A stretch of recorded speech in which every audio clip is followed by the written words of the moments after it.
Jane Dunewald. Welcome back. We're going to work on Citra Solv transfers today.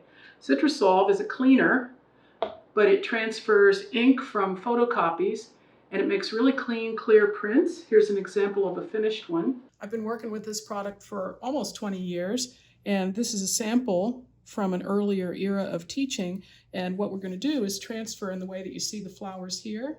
And then, as you can see from this sample, they can be hand colored, they can be used in quilts, and they can be used in collage, and it's really versatile. I'm going to be working on fabric. This is fabric. But you could just as easily work on paper, okay? One of the keys is that you want a really smooth surface. The smoother the surface, the better, because this is a fairly primitive thing that you're doing. And if you have a textured surface, like burlap, for example, just so we can all have a visual, not a good choice, because the texture would break up the design element in such a way that it wouldn't be clear anymore. So I like to work on China silk or silk habitai. And if I want to turn this into a collage, I can put Misty Fuse on the back and fuse it later, but that's a separate video. I made photocopies. They don't necessarily have to be fresh. I'm going to try a photocopy of my skeletons. And I'm not going to cut out the skeleton. I'm just going to work with the whole thing because it's easier to do the transfer when you've got a bigger piece of paper to hang on to. It is important to recognize that this doesn't work with inkjet. It works either with laser or it works with a traditional old-fashioned photocopy. Those aren't around. Photocopy machines have changed, and sometimes they're not the same technology. So if you're not quite sure whether the print you have will work, get a couple of copies and try them out. If they don't transfer at all, it's not your fault. It has something to do with the technology and the product. It needs to be a carbon-based print, okay? The first step is to make sure your surface is nice and smooth. I've got that, check that off. And I'm going to put my copy down. Okay, I can play around with the positioning. I am working with the full sheet because it's easier to hang on to. And I think I'm going to go ahead and stand my guy straight up and down.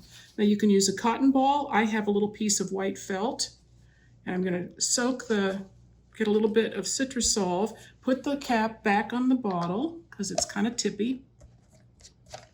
And then I'm going to just gently, you see right away, the image comes up. So once I've got that done, then I'm going to take a wooden spoon and rub over it like this. The side of the spoon works best. A brayer doesn't give enough pressure. So go for a spoon and don't cook with it again later. Then I can peel back to see how it's going. And it's like magic. Now I can also take the iron and just lightly heat it so that the moisture evaporates to keep it from bleeding. That looks fabulous. The detail's so good, I can even see the numbers. So you can see the kind of clarity that you can get. But wait, there's more. I can also add an additional image, and what's down already won't bleed. So I'm going to put a little butterfly right up here near her head. And I'm going to use the same. See, I don't need more Citra Solv. It's pretty potent. Rub it with the wooden spoon.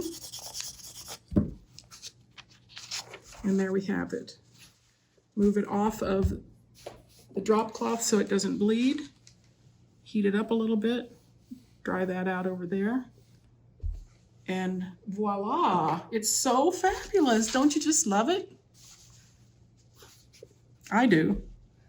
Okay, now, as you saw in my earlier example, this could be hand colored. Could be colored with colored pencil if I wasn't going to wash it and it didn't need to be wash fast. This itself is wash fast. So if I didn't want to keep, like, let's say I was making something that was going to be long term, like a quilt.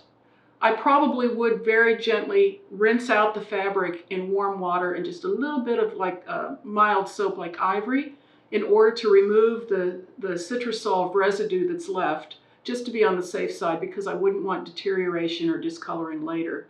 But in general, once you've got it to this stage, you're pretty much finished. You can go on and embellish it in whatever way you like. It's quick, it's easy, gives you great detail.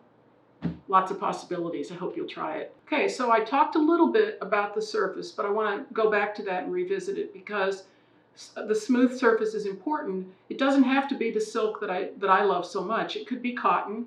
I've actually worked on cotton polyester blend men's handkerchiefs and it worked great. So I'm really just talking about a nice tight weave, and you could try it on paper too, but if the paper's a little bit pebbly like watercolor paper, that could become a problem.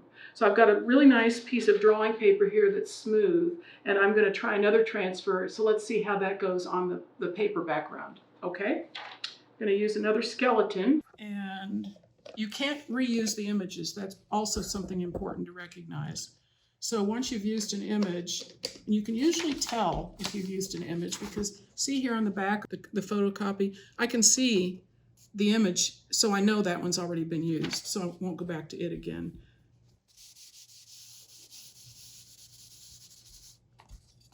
Oh, missed his arm.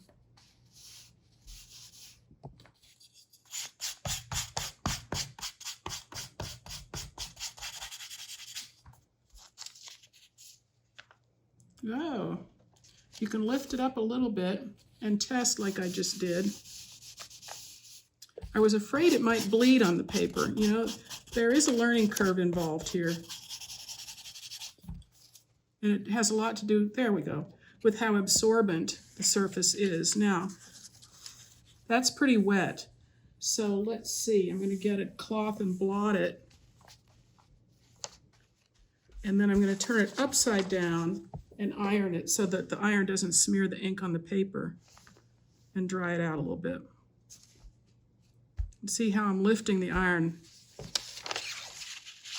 in order to get it to dry. So if this paper was a little bit thicker, it would be more absorbent than it was. And so you can see how you need to adjust. Let's try a butterfly, see how it does on this background. Lift it gently, it's working.